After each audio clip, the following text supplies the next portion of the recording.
Palo na.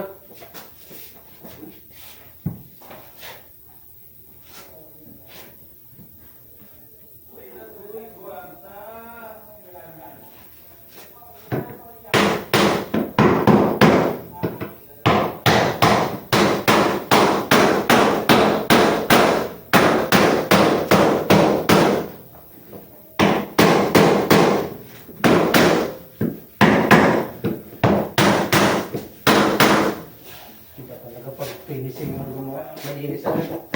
Linis ka agad. Iba talaga pag finishing. Kung tayo gumawa kasi, diretso agad linis na. Hindi na yung kailangan patagalin mo pa. Kung konti na lang yung ano natin ba? Relax. Oo nga. Diba?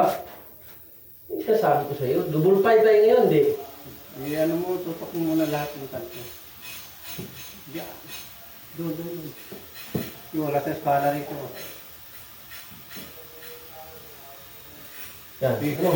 Laban? Sige. Sige, ano. Ba't hindi dikit? Okay lang yan. Kulang pa dito. Tara na, natanda ka na.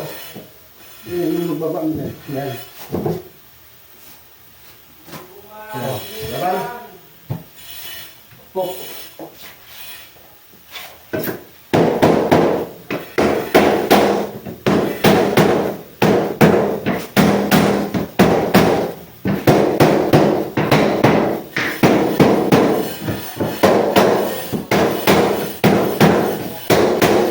Sinasabi ko. Galing. Konti na lang, matapos na rin.